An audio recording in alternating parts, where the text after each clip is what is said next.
ಆಶೀರ್ವಾದಕ್ಕಾಗಿ ಮಕ್ಕಳು ಆ ಕಡೆಯಿಂದ ಈ ಕಡೆಗೆ, ಈ ಕಡೆಯಿಂದ ಆ ಕಡೆಗೆ ಅಲಿಯುವುದನ್ನು ನಾವು ನೋಡ್ತೇವೆ.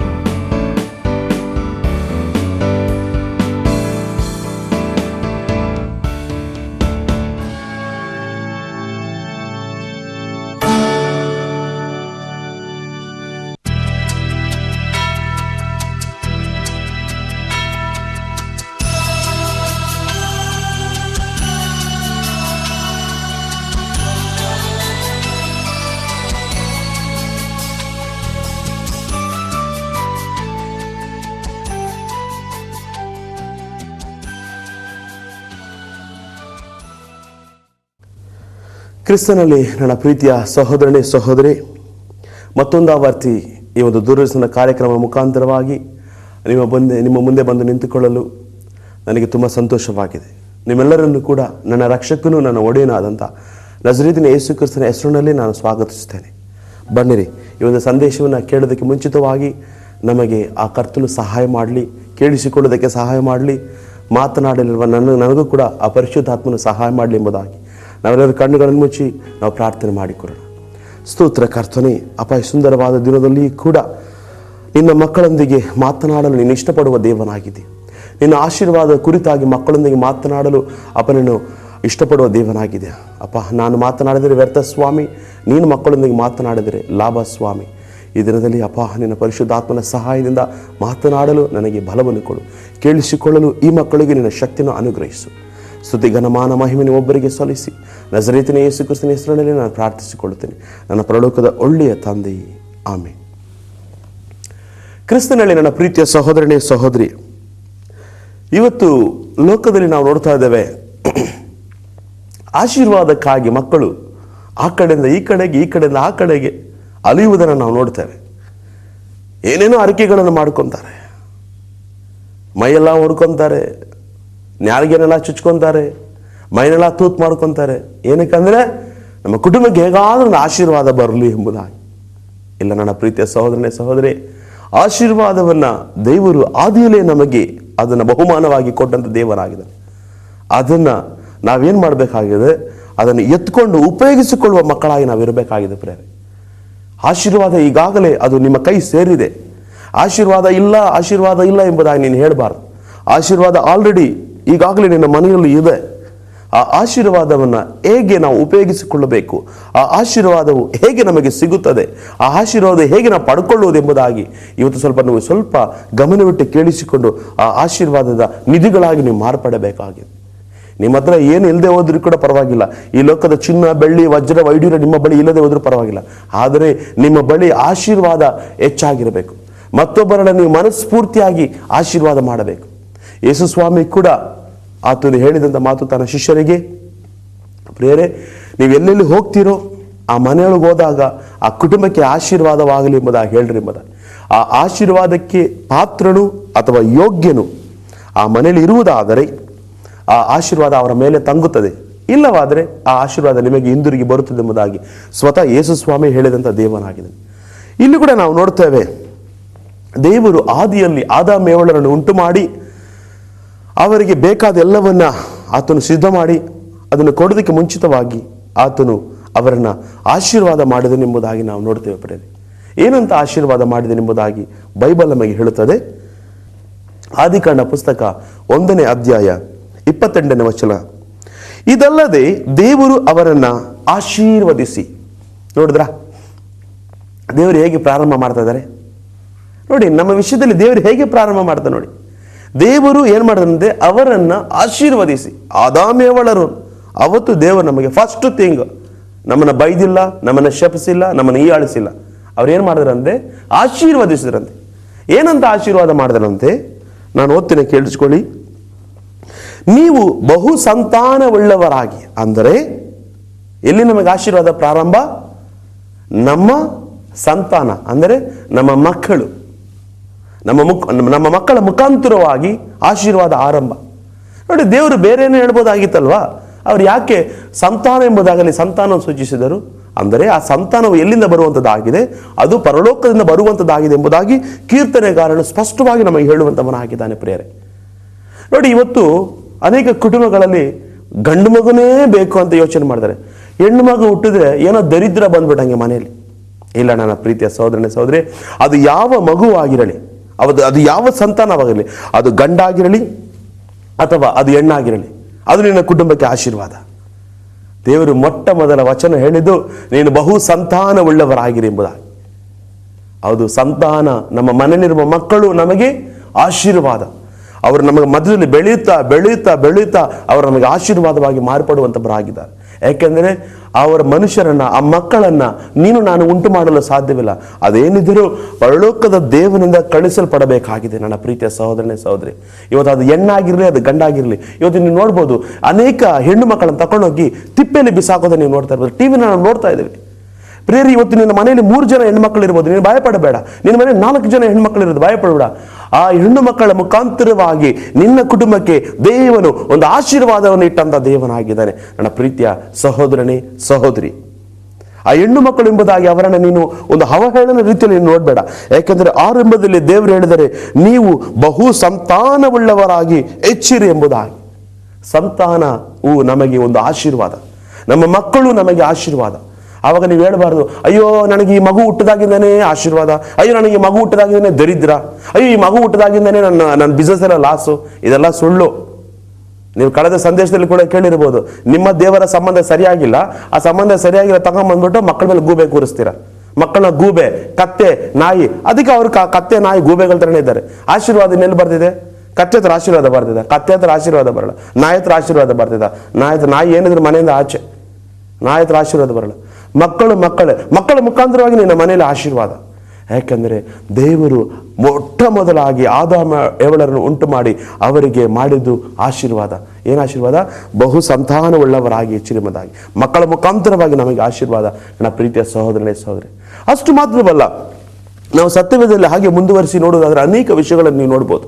ಇವತ್ತು ನಾವು ನೋಡ್ಬೋದು, ಒಂದು ಆಟೋ ಹೋಗ್ತಾ ಇರ್ತದೆ, ಆಟೋ ಹಿಂದೆಗಡೆ ತಂದೆ ತಾಯಿಯ ಆಶೀರ್ವಾದ ಅಂತ ಹಾಕಿರ್ತಾರೆ. ನೋಡಿರ್ಬೋದಲ್ಲ, ಏನು ಆಶೀರ್ವಾದ? ತಂದೆ ತಾಯಿಯ ಆಶೀರ್ವಾದ. ಮತ್ತೊಂದು ಕಾರ್ ಮೇಲೆ ಹಾಕಿರ್ತಾರೆ, ಇದು ನನ್ನ ದೊಡ್ಡಪ್ಪನ ಆಶೀರ್ವಾದ, ಇದು ನಮ್ಮ ಮಂತ್ರಿಯ ಆಶೀರ್ವಾದ. ಪ್ರಿಯರೇ, ಅವನು ಆಟೋ ಹಿಂದೆಗಡೆ ತಂದೆ ತಾಯಿ ಆಶೀರ್ವಾದ ಅಂತ ಹಾಕಿರ್ತಾನೆ. ಏನಂತ ಆಶೀರ್ವಾದ ಹಾಕಿರ್ತಾನೆ? ಅವನ ತಂದೆ ತಾಯಿ 50,000ನೋ 1,00,000ನೋ ಆಟೋ ತಗೊಳ್ಳೋಕ್ಕೆ ಕ್ಯಾಶ್ನ ಕೊಟ್ಟಿದ್ದಕ್ಕೋಸ್ಕರ ಅವನು ಅದನ್ನು ಹಾಕ್ತಾನೆ. ಏನೂ ಕೊಟ್ಟಿಲ್ಲ ಅಂತ ಹೇಳಿದ್ರೆ ಅವ್ರ ಅಮ್ಮ ಅಪ್ಪ ಆಶೀರ್ವಾದ ಅಂತ ಹಾಕ್ತಾನ? ಅವ್ರ ಅಮ್ಮ ಅಪ್ಪ ಯಾರಯ್ಯ ಕೊಟ್ಟ, ಇವ್ರ ಹೆಸರನ್ನ ನಾನು ಆಟೋ ಮೇಲೆ ಹಾಕೋದ, ನಾನು ಕಷ್ಟ ಬಿದ್ದೆ, ನಾನು ಸಂಪಾದನೆ ಮಾಡಿದೆ, ಹಿಂಗೆ ತಾನೇ ಹೇಳ್ತೀರಾ? ಇದೆಲ್ಲ ಆಶೀರ್ವಾದ. ಯಾರೋ 1,00,000 ಕೊಟ್ಟು ಅವ್ರು ತಕ್ಕೊಂಡು ಆ ವಸ್ತುನ ತಗೊಂಡು ಆ ವಸ್ತು ಮೇಲೆ ಆಶೀರ್ವಾದ, ಅದೆಲ್ಲ ಆಶೀರ್ವಾದ. ಪ್ರತಿಯೊಬ್ಬರ ಮಾನವನ ಬಾಯಿನಲ್ಲಿ ಆಶೀರ್ವಾದವಿದೆ. ನಿನ್ನ ಮನೆ ಮುಂದೆ ನಿಂತುಕೊಳ್ಳುವ ಭಿಕ್ಷುಕನ ಬಾಯಲ್ಲಿ ಆಶೀರ್ವಾದವಿದೆ. ನಿನ್ನ ಮನೆ ಮುಂದೆ ನಿಂತುಕೊಳ್ಳೋ ಭಿಕ್ಷುಕನಿಗೆ ಕ್ಯಾಕ್ರಿಸ್ತು ಅಂತ ಓಡಿಸ್ಬೇಡ. ನಿನ್ನ ಬಳಿ ಇರುವ 4 ಕಾಣಿ ಇಲ್ವಾ? ನಿನ್ನ ಹತ್ರ 4 ಕಾಣಿ ಹಾಕಿ ಕಳಿಸು. 1 ರೂಪಾಯಿ ಇಲ್ವಾ? ಹಾಕಿ ಕಳಿಸು. ಏನಿಲ್ಲ, ಮನೇಲಿ ಒಂದು ಸ್ವಲ್ಪ ಅಕ್ಕಿ ಇಲ್ವಾ? ಹಾಕಿ ಕಳಿಸು. ಅವನು ನಿನ್ನನ್ನು ಆಶೀರ್ವಾದ ಮಾಡ್ತಾನೆ. ಆ ಆಶೀರ್ವಾದ ನಿನ್ನ ಮನೆಯಲ್ಲಿ ನಿನ್ನ ತಲೆ ಮೇಲೆ ನೆಲೆಸುವಂಥದ್ದಾಗಿದೆ. ಪ್ರತಿಯೊಬ್ಬರ ಮಾನವನ ಬಾಯಿನಲ್ಲಿ ಆಶೀರ್ವಾದವಿದೆ. ಯಾಕೆಂದರೆ ಆದಿಯಲ್ಲಿ ದೇವರು ಮಾನವನನ್ನು ಉಂಟು ಮಾಡಿ ಅವನ ಬಾಯಿಯಿಂದ ಆಶೀರ್ವಾದ ಮಾಡಿದ್ರು ಎಂಬುದಾಗಿ ನಾವು ನೋಡ್ತೇವೆ. ಅಷ್ಟು ಮಾತ್ರವಲ್ಲದೆ ಇನ್ನೂ ಅನೇಕ ರಹಸ್ಯಗಳನ್ನು ತಿಳಿದುಕೊಳ್ಳುವುದಾದರೆ ನೀವು ಆದಿಕಾಂಡ ಪುಸ್ತಕ 12ನೇ ಅಧ್ಯಾಯವನ್ನು ನೀವು ತಿರುಗಿಸಿ ನೋಡುವುದಾದರೆ, ತಗೊಳ್ಳಿ ಎಲ್ಲರೂ, ಆದಿಕಾಂಡ ಪುಸ್ತಕ 12ನೇ ಅಧ್ಯಾಯದಲ್ಲಿ ತಿರುಗಿಸಿ ನೋಡುವುದಾದರೆ, ಅಬ್ರಹಾಮನು ಕೂಡ ಒಂದು ದೊಡ್ಡ ಶ್ರೀಮಂತ ಕುಟುಂಬಕ್ಕೆ ಸೇರಿದವನಾಗಿರ್ತಾನೆ. ಅವನು ಕೂಡ ಯಾವುದೋ ಒಂದು ಕೆಲಸವನ್ನ, ಬೇಡವಾದ ಕೆಲಸವನ್ನು ಅವನು ಮಾಡ್ತಾ ಇರುವಂತಹ ವ್ಯಕ್ತಿ ಆಗಿರ್ತಾನೆ. ಅಂತಹ ವ್ಯಕ್ತಿನ ದೇವರು ಏನು ಮಾಡಿದ್ರು? ಮಗನೇ, ಇನ್ನು ಮೇಲೆ ನೀನು ಕೆಲಸ ಎಲ್ಲ ಮಾಡಬೇಡ, ನನ್ನನ್ನು ಹಿಂಬಾಲಿಸಿ ಎಂಬುದಾಗಿ ಕರೆದ್ರು. ಅಂದ್ರೆ ಏನರ್ಥ? ನಿನ್ನ ಆಸ್ತಿ ಪಾಸ್ತಿ ಎಲ್ಲವನ್ನ ಬಿಟ್ಬಿಟ್ಟು ನಿನ್ನನ್ನು ಏನು ಮಾಡು? ಹಿಂಬಾಲಿಸಿ ಎಂಬುದಾಗಿ ಹೇಳಿದ್ರು. ಆಗ ಬಂದಂತ ಅಬ್ರಹಾಮನಿಗೆ, ಅದಪ್ಪ ನಿನಗೆ ಅಲ್ಲಿ ಒಂದು ಖಾನ ಎಂಬ ಊರಿದೆ, ಅದರದ್ದೊಂದು ಬಾಂಡ್ ಪೇಪರ್ ಇಟ್ಕೋ ಅಂತ ಕೊಟ್ರ? ಇಲ್ಲ.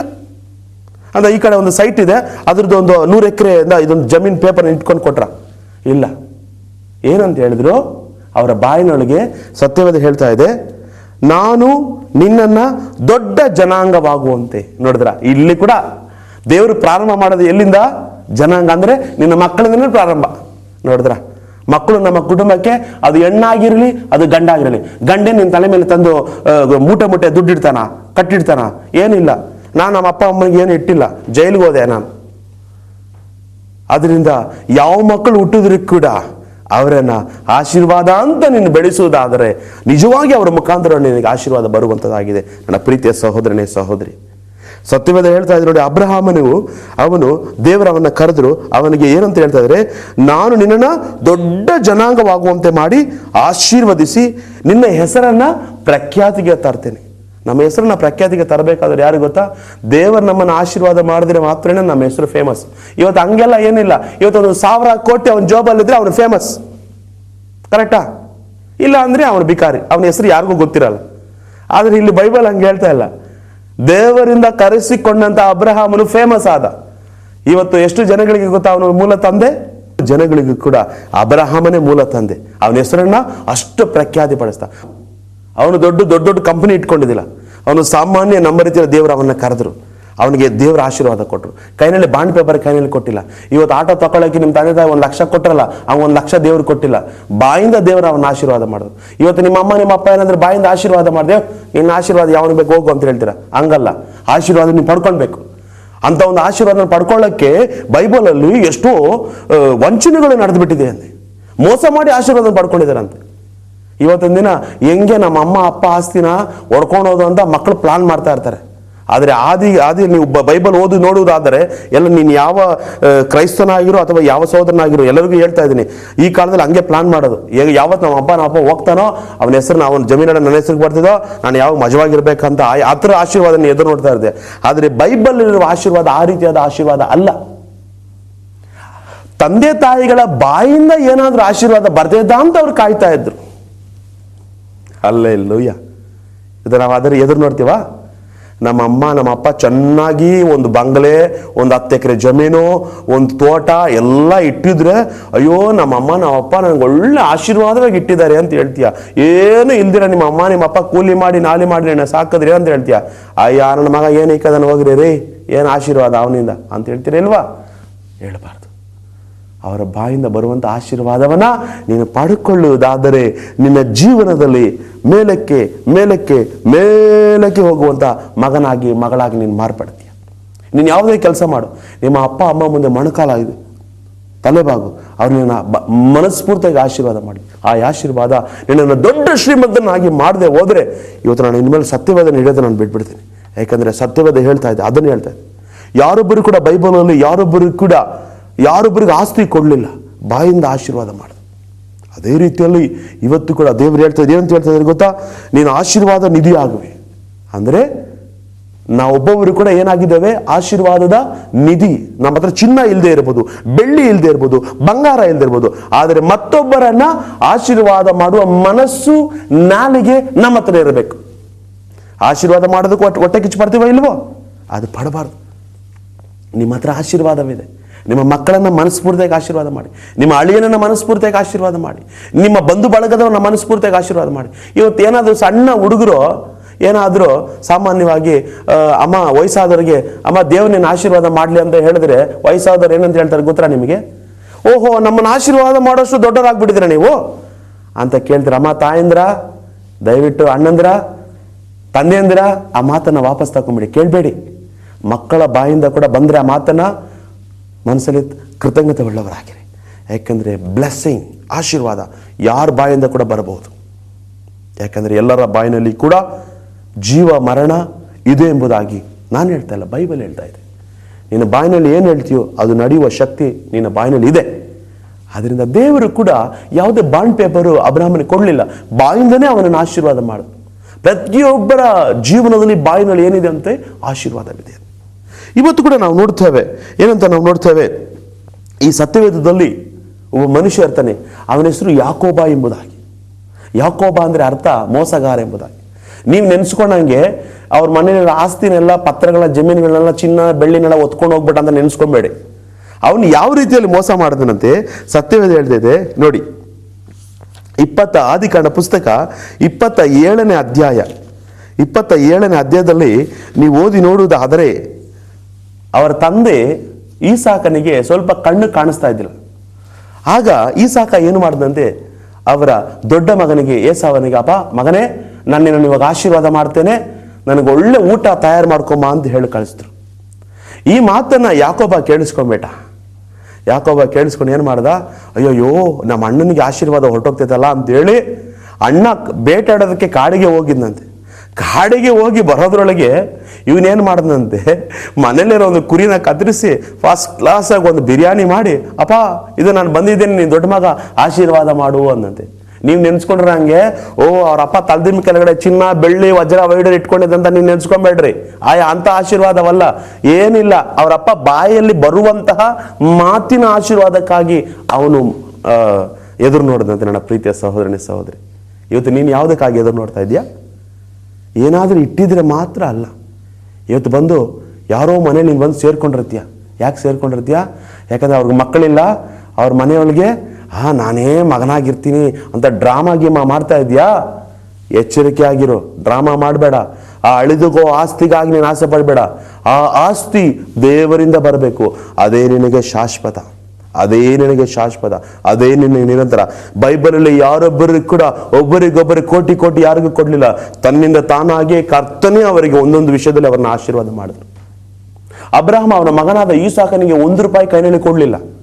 ಅದಕ್ಕೆ ಬದಲಾಗಿ ಅವನ ಬಾಯಿಂದ ಆಶೀರ್ವಾದ ಮಾಡಿದ. ನಾವು ನೋಡ್ತೇವೆ, ಆದಿಕಾಂಡ ಪುಸ್ತಕ ನೀವು ಓದಿ ನೋಡುವುದಾದರೆ ಅಲ್ಲಿ ಒಂದು ಘಟನೆ ನಡೀತಿದೆ. ಈಸಾಕನ್ ಏನು ಮಾಡ್ತಾನೆ, ಭಯಂಕರವಾದ ಒಂದು ಬರಗಾಲ. ಆ ಬರಗಾಲದಲ್ಲಿ ಎಲ್ಲಿ ಯಾವ ಊರಿನಲ್ಲಿ ಬೆಳೆ ಹಾಕಿದ್ರು ಬೆಳೆ ಇಲ್ಲ. ಆದರೆ ಇವನು ಹೊಲದಲ್ಲಿ ಮಾತ್ರ 100 ಬೀಜ ಹಾಕಿದ್ರೆ 100 ಬೀಜದಷ್ಟು ಕೂಡ ಬೆಳೆ ಬರಲು ಬಂದ್ಬಿಡ್ತಂತೆ. ಏನು ಕಾರಣ ಗೊತ್ತಾ? ಅವನ ತಂದೆಯ ಬಾಯಿಂದ ಮಗನಿಗೆ ಆಶೀರ್ವಾದ. ಹಲ್ಲೆಲೂಯಾ. ಹಾಗಾದ್ರೆ ಮನುಷ್ಯನ ಒಬ್ಬೊಬ್ಬರ ಬಾಯಿನಲ್ಲಿ ಕೂಡ ಏನಿದೆ ಅಂತೆ, ಆಶೀರ್ವಾದವಿದೆ. ಇಲ್ಲಿ ಕೂಡ ಯಾಕೋಬ ಏನು ಮಾಡ್ದ, ಅವರ ಅಣ್ಣ ಬೇಟೆ ಆಡಕ್ಕೆ ಹೋಗಿದ್ದ ಮಾಂಸ ತರೋದಕ್ಕೆ, ಕುರಿನ ಜಿಂಕೆನೋ ತಂದು ಅಪ್ಪನಿಗೆ ಒಳ್ಳೆ ಅಡಿಗೆ ಮಾಡಿ ಅಪ್ಪನ ಹತ್ರ ಆಶೀರ್ವಾದ ಪಡ್ಕೊಬೇಕಂತ. ಅದಕ್ಕಿಂತ ಮುಂಚಿತವಾಗಿ ಯಾಕೋಬ ಏನು ಮಾಡ್ದಂತೆ, ಕುರಿನ ಹೊಡ್ಕೊಂಡು ಬಂದು ಅಡಿಗೆ ಮಾಡಿ ಅಣ್ಣನ ತರನೇ ವೇಷ ಹಾಕೊಂಡು ಬಂದು, ಅಪ್ಪ ನನ್ನ ಆಶೀರ್ವಾದ ಮಾಡಂತ ಅಪ್ಪನ ಮುಂದೆ ಕುತ್ಕೊಂಡಂತೆ. ಅಪ್ಪ ಚೆನ್ನಾಗಿ ಊಟ ಗೀಟ ಮಾಡಿ, ನನಗೆ ಯಾಕೋ ನೀನು ದೊಡ್ಡ ಮಗನ ಥರ ಕಾಣಿಸ್ತಾ ಇಲ್ವಲ್ಲ, ಆದರೆ ನಿನ್ನ ಮೈ ಮುಟ್ಟಿದ್ರೆ ನಿನ್ನ ಮೈನಲ್ಲಿ ಕೂದಲಿದೆ, ಕೂದಲು ಯಾವ್ದು ಅಂಟಿಸ್ಕೊಂಡು ಬಂದ್ಬಿಟ್ಟಿದ್ದಾನೆ ಅಲ್ಲಿ. ಯಾಕಂದರೆ ಅವ್ರ ಅಣ್ಣನಿಗೆ ತುಂಬ ಕೂದಲಿತ್ತು ಮೈಯೆಲ್ಲ. ಇವನು ಏನು ಮಾಡ್ದ, ಯಾವುದೊಂದು ಪ್ರಾಣಿದ ಕುರಿನ ಇದನ್ನ ಒತ್ಸ್ಕೊಂಡು ಬಂದ್ಬಿಟ್ಟು, ಅಪ್ಪ ನಾನೇ ಅಂತ ಹೇಳ್ದೆ. ಇಲ್ಲ, ನಿನ್ನ ಸ್ವರ ಬಂದು ಯಾಕೋಬನ ರೀತಿಯಲ್ಲಿದೆ, ಆದರೆ ನಿನ್ನ ಮೈ ಬಂದು ನಿನ್ನ ಅಣ್ಣನ ರೀತಿಯಲ್ಲಿದೆ. ಪರವಾಗಿಲ್ಲ, ಏನೇ ಆದರೂ ಕೂಡ ನನಗೆ ಒಳ್ಳೆ ಊಟ ಬಡಿಸಿದೆ, ತಗೋ ಆಶೀರ್ವಾದ ಅಂತೇಳಿ ಆಶೀರ್ವಾದ ಮಾಡಿದೆ. ಆಶೀರ್ವಾದ ಹೆಂಗಿತ್ತಂತೆ ಗೊತ್ತಾ? ಬೈಬಲ್ ಹೇಳ್ತಿದೆ, ಆದಿಕಾಂಡ ಪುಸ್ತಕ 27ನೇ ವಚನ ನಾನು ಓದ್ತೇನೆ, ಕೇಳಿಸ್ಕೊಳ್ರಿ. ಅವನಿಗೆ ಮುದ್ದಿಟ್ಟನು. ಈಸಾಕನು ಅವನ ವಸ್ತ್ರಗಳ ವಾಸನೆಯನ್ನು ನೋಡಿದಾಗ ಅವನನ್ನ ಆಶೀರ್ವದಿಸಿ ಏನಂತ ಆಶೀರ್ವಾದ ಮಾಡಿದಂತೆ ಗೊತ್ತಾ? ಆಹಾ, ನನ್ನ ಮಗನ ಸುವಾಸನೆಯು ಯೆಹೋವನು ಆಶೀರ್ವದಿಸಿದ ಹೊಲದ ಸುವಾಸನೆ ಅಂತಿರುವುದು. ದೇವರು ನಿನಗೆ ಆಕಾಶದ ಮಂಜನ್ನು, ನೋಡಿ ಆಶೀರ್ವಾದ ಅಂದ್ರೆ ಇದು ಏನಂತೆ, ಆಕಾಶದ ಮಂಜನ್ನು, ಸಾರವುಳ್ಳ ಭೂಮಿಯನ್ನು ಕೊಟ್ಟು ದವಸ ಧಾನ್ಯಗಳನ್ನು, ದ್ರಾಕ್ಷಾ ರಸವನ್ನು ಹೇರಳವಾಗಿ ಅನುಗ್ರಹಿಸಲಿ. ಪರಜನಗಳು ನಿನ್ನನ್ನು ಸೇವಿಸಲಿ, ಪರಕುಲಗಳು ನಿನಗೆ ಅಡ್ಡ ಬೀಳಲಿ. ನಿನ್ನ ಅಣ್ಣಂದಿರಲ್ಲಿ ಅಲ್ಲಿ ನೀನು ದೊರೆಯಾಗು, ನಿನ್ನ ತಾಯಿಯ ಮಕ್ಕಳು ನಿನಗೆ ಅಡ್ಡ ಬೀಳಲಿ. ನಿನ್ನನ್ನು ಶಪಿಸುವವರಿಗೆ ಶಾಪವು, ನಿನ್ನನ್ನು ಆಶೀರ್ವದಿಸುವವರಿಗೆ ಆಶೀರ್ವಾದ ಉಂಟಾಗಲಿ ಅಂತ ಬಾಯಿಯೊಳಗೆ ಅವನಿಗೆ ಆಶೀರ್ವಾದ ಮಾಡಿದರಂತೆ. ಮೋಸವಾಗಿ ಈ ಆಶೀರ್ವಾದನ ಪಡ್ಕೊಂಡ, ಆದರೆ ಈ ಆಶೀರ್ವಾದ ಅವನಿಗೆ ಫಲ ಕೊಟ್ಟಿದ್ದೆಂಬುದಾಗಿ ಮುಂದೆ ನೀವು ಓದ್ಕೊಂಡು ಹೋಗ್ತಾ ಇರುವಾಗ, ಬೈಬಲ್ ಓದ್ಕೊಂಡಿರುವಾಗ ನಿಮ್ಗೆ ಗೊತ್ತಾಗ್ತದೆ. ಇವತ್ತು ಆಶೀರ್ವಾದಕ್ಕಾಗಿ ನಾವು ಎಲ್ಲೆಲ್ಲಿ ಹೋಗ್ತಾ ಇದ್ದೀವಿ, ಎಷ್ಟು ಬೆಟ್ಟ ಆಗ್ತಾ ಇದ್ದೀವಿ, ಕಾಲಲ್ಲಿ ಚಪ್ಪಲಿ ಇಲ್ದಿರ ಓಡ್ತೀವಿ ಈ ಕಡೆಗೂ ಆ ಕಡೆ. ಏನಕ್ಕೆ? ಆಶೀರ್ವಾದ. ಒಬ್ಬ ವ್ಯಕ್ತಿ ಡೈಲಿ ಐರನ್ ಮಾಡ್ತಾ ಇರ್ತಾನೆ, ಯಾವಾಗ ನೋಡಿದ್ರು ಅವರ ಹತ್ರ ಇರುತ್ತೆ ಕಾಸು ಕೇಳ್ತಾ ಇರ್ತಾನೆ. ಯಾಕೆ ಕಾಸು ಕೇಳ್ತಾ ಇದೆ ಅಂದರೆ, ಇಲ್ಲ ನಾನು ಈಗಾಗಲೇ ಒಂದು 50,000 ರೂಪಾಯಿ ಖರ್ಚು ಮಾಡಿ ಎಷ್ಟೋ ದೇವಸ್ಥಾನಗಳಿಗೆ ಓಡ್ ಬಂದ್ಬಿಟ್ಟಿದ್ದೀನಿ, ಯಾವುದಾದ್ರೂ ಒಂದು ದೇವ್ರು ನನ್ನ ಆಶೀರ್ವಾದ ಮಾಡ್ತಾರೆ ಅಂತ. ಅವನಿಗಿನ್ನೂ ಆಶೀರ್ವಾದನೇ ಬರಲಿಲ್ವಂತೆ. 50,000 ಖರ್ಚು ಮಾಡಿದ್ದಾನೆ. ಪ್ರಿಯರೇ, ಹಣ ಖರ್ಚು ಮಾಡಿ ಆಶೀರ್ವಾದ ನೀನು ಪಡ್ಕೊಳ್ಳಲು ಸಾಧ್ಯವಿಲ್ಲ. ಆಶೀರ್ವಾದ ನಿನ್ನ ತಂದೆ ತಾಯಿಗಳ ಬಾಯಲ್ಲಿದೆ, ನಿನ್ನ ದೊಡ್ಡಪ್ಪ ಚಿಕ್ಕಪ್ಪರ ಬಾಯಲ್ಲಿದೆ, ನಿನ್ನ ಮಕ್ಕಳ ಬಾಯಲ್ಲಿದೆ. ನಿನ್ನ ಬಾಯಿಯೊಳಗೆ ಆಶೀರ್ವಾದವಿದೆ. ನೀನು ಮಾತನಾಡುವ ಒಂದೊಂದು ಮಾತಿನೊಳಗೆ ಆಶೀರ್ವಾದವಿದೆ. ನೀನು ಮಾತನಾಡುವಾಗ ಯಾವಾಗಲೂ ಅಯ್ಯೋ, ದರಿದ್ರ, ಕಷ್ಟ, ನೋವು, ಹಂಗೆ ಹಿಂಗೆ ಅಂತ ಬೇಡವಾದನ್ನು ಹೇಳ್ತಾ ಇದ್ರೆ ಹಂಗೇ ನಿನ್ನ ಜೀವನದಲ್ಲಿ ದರಿದ್ರದಲ್ಲಿ ಇರ್ತೀಯ. ಯಾವಾಗಲೂ ನಾನು ಚೆನ್ನಾಗಿದ್ದೇನೆ, ನಾನು ಯೇಸುವಿನ ಮಗು, ನಾನು ಚೆನ್ನಾಗಿದ್ದೀನಿ ಎಂಬುದಾಗಿ ನೀನು ಹೇಳ್ತಾ ಇರೋದಾದರೆ ಆ ಮಾತು ನಿನ್ನನ್ನು ಒಳ್ಳೆ ಐಶ್ವರ್ಯವಂತನಾಗಿ ಅದು ಮಾಡುವಂಥದ್ದಾಗಿದೆ. ನನ್ನ ಪ್ರೀತಿಯ ಸಹೋದರನೇ ಸಹೋದರಿ, ಅಷ್ಟು ಮಾತ್ರವಲ್ಲದೆ ಯೇಸು ಸ್ವಾಮಿ ಪರಲೋಕವನ್ನು ಬಿಟ್ಟು ಭೂಲೋಕಕ್ಕೆ ಬಂದು ಮತ್ತೆ ಆತನು ಈ ಲೋಕದಲ್ಲಿ 33 ವರ್ಷ ಜೀವಿಸಿ ಮರಣವನ್ನು ಹೊಂದಿ ಮತ್ತೆ ಪುನರುತ್ತನಾಗಿ ಎದ್ದು 40 ದಿನ ಶಿಷ್ಯರೊಂದಿಗೆ ಇದ್ದು ಅದನ್ನು ಪರಲೋಕಕ್ಕೆ ಏರಿ ಹೋಗುವಾಗ ಕೂಡ ಒಂದು ಮಾತನ್ನು ಹೇಳಿದನಂತೆ. ಏನು ಮಾತು ಗೊತ್ತಾ? ನಾವು ಓದ್ತೇವೆ, ಲೂಕನ ಬರೆದ ಶುಭ ಸಂದೇಶ 24ನೇ ಅಧ್ಯಾಯ. ಅದರಲ್ಲಿ ನಾವು ನೋಡ್ತೇವೆ ಯೇಸು ಸ್ವಾಮಿ ನೋಡಿ ಏನಂತ ಹೇಳ್ತಾ ಇದ್ದಾರೆ. ಲೂಕನ ಬರೆದ ಶುಭ ಸಂದೇಶ 24ನೇ ಅಧ್ಯಾಯ 50ನೇ ವಚನವನ್ನ ಅಥವಾ 51ನೇ ವಚನವನ್ನು ಓದಿ ನೋಡುವುದಾದರೆ ಈ ರೀತಿಯಲ್ಲಿದೆ. ಆತನು ಅವರನ್ನ ಬೆತಾನ್ಯದ ತನಕ ಕರಕೊಂಡು ಹೋಗಿ ತನ್ನ ಕರಗಳನ್ನು ಎತ್ತಿ ಅವರನ್ನ ಆಶೀರ್ವದಿಸಿದನು. ಆಶೀರ್ವದಿಸುತ್ತಿರುವಾಗ ಆತನು ಅವರನ್ನು ಬಿಟ್ಟು ಪರಲೋಕಕ್ಕೆ ಒಯ್ಯಲ್ಪಟ್ಟನಂತೆ. ನೋಡಿದ್ರ, ಆದಿಯಲ್ಲಿ ದೇವರು ಆದಮೇವಳನ್ನು ಆಶೀರ್ವಾದ ಮಾಡಿದ್ರು. ಯೇಸು ಸ್ವಾಮಿ ಲೋಕಕ್ಕೆ ಬಂದು ಮತ್ತೆ ಪರಲೋಕಕ್ಕೆ ಹೋಗುವಾಗಲೂ ಕೂಡ ಅವರನ್ನು ಆಶೀರ್ವಾದ ಮಾಡಿಕೊಂಡೇ ಹೋದ್ರಂತೆ. ಯಾಕೆಂದರೆ ಆಶೀರ್ವಾದ ನಿರಂತರವಾಗಿ ಅವ್ರ ತಲೆ ಮೇಲೆ ಇರಲಿ ಅಂತ. ಇವತ್ತು ನಾವು ಆಶೀರ್ವಾದಕ್ಕಾಗಿ ಎಲ್ಲೆಲ್ಲೋ ಹೋಗ್ತಾ ಇದ್ದೀವಿ. ಯಾರೋ ಒಂದು ₹1,00,000 ಕೊಟ್ಬಿಟ್ರೆ ಅವ್ರ ಹೆಸರನ್ನ ಆಟೋ ಮೇಲೆ ಬರ್ಕೊತೇವೆ, ಮೈ ಮೇಲೆ ಬರ್ಕೊತೇವೆ, ಅಲ್ಲಿ ಬರ್ಕೊತೇವೆ. ಇಲ್ಲ ಇಲ್ಲ ಇಲ್ಲ ಇಲ್ಲ, ಹಣ ಆಶೀರ್ವಾದವಲ್ಲ. ಹಣ ಒಂಥರ ಇವತ್ತು ನನ್ನ ಹತ್ರ ಇರ್ತಿದೆ, ನಾಳೆ ನಿಮ್ಮ ಹತ್ರ ಬರ್ತಿದೆ, ಅದು ಮತ್ತೊಬ್ಬರ ಹತ್ರ ಹೋಗ್ತಿದೆ. ಹಣದಿಂದ ಆಶೀರ್ವಾದ ನಿನಗೆ ಬರಲು ಸಾಧ್ಯವಿಲ್ಲ. ಆಶೀರ್ವಾದ ಏನಿದ್ರೂ ನಿನ್ನ ಪರಲೋಕದ ತಂದೆಯಾದ ಯೇಸು ಸ್ವಾಮಿ ಬಳಿಯಿಂದ ನಿನಗೆ ಆಶೀರ್ವಾದ ಬರಬೇಕು. ಆಶೀರ್ವಾದ ಈಗಾಗಲೇ ನಿನ್ನ ಬಳಿಯಲ್ಲಿ ಇದೆ, ಅದನ್ನು ಪ್ರಯೋಜನ ಪಡಿಸು, ಅದನ್ನು ಹೇಳು. ನಿನ್ನ ಮಕ್ಕಳನ್ನ ಆಶೀರ್ವಾದ ಮಾಡ್ತಾ ಇರು, ನಿನ್ನ ಮಕ್ಕಳನ್ನ ಹೇಳ್ತಾ ಇರು. ನಿನಗೆ ಬಾಯಲ್ಲಿ ದರಿದ್ರ ಮಾತಾಡಬೇಡ. ಯಾವಾಗಲೂ ನಿನ್ನ ಮಕ್ಕಳು ನನ್ನ ಮಕ್ಕಳು ಚೆನ್ನಾಗಿ ವಿದ್ಯಾವಂತರಾಗ್ತಾರೆ, ನನ್ನ ಮಕ್ಕಳು ಬುದ್ಧಿವಂತರಾಗ್ತಾರೆ, ನನ್ನ ಮಕ್ಕಳು ಡಾಕ್ಟರ್ ಆಗ್ತಾರೆ, ನನ್ನ ಮಕ್ಕಳು ಇಂಜಿನಿಯರ್ ಆಗ್ತಾರೆ. ಹೌದು, ನಿನ್ನ ಮಕ್ಕಳು ಯಾವುದೋ ಆರ್ಡಿನರಿ ಗೌರ್ಮೆಂಟ್ ಸ್ಕೂಲಲ್ಲೇ ಓದ್ತಾ ಇರ್ಬೋದು. ಇವತ್ತು ಗೌರ್ಮೆಂಟ್ ಸ್ಕೂಲಲ್ಲಿ ಓದಂತಹ ಅಬ್ದುಲ್ ಕಲಾಂ ಅವರನ್ನು ನೀವು ನೋಡ್ಬೋದು. ಅವರೇನಾದರೂ ನಮ್ಮ ಭಾರತ ದೇಶಕ್ಕೆ ರಾಷ್ಟ್ರಪತಿಗಳಾದರು. ಯಾಕೆಂದರೆ ಅವರ ತಂದೆ ತಾಯಿಗಳು ಆ ರೀತಿಯಲ್ಲಿ ಆಶೀರ್ವಾದ ಮಾಡಿರಬಹುದು ಎಂಬುದಾಗಿ ನಾನು ನೆನೆಸ್ತೇನೆ. ನನ್ನ ಪ್ರೀತಿಯ ಸೋದರಿ, ನೀವು ನೆನೆಸ್ಕೊಂಡ ಹಾಗೆ ನನ್ನ ಮಕ್ಕಳಿಗೊಂದು $1 ಕೋಟಿ ಬ್ಯಾಂಕಲ್ಲಿ ಇಟ್ಟರೆ ನನ್ನ ಮಕ್ಕಳಿಗೆ ಆಶೀರ್ವಾದ ನೆನೆಸ್ಕೊಂಬೇಡ್ರಿ.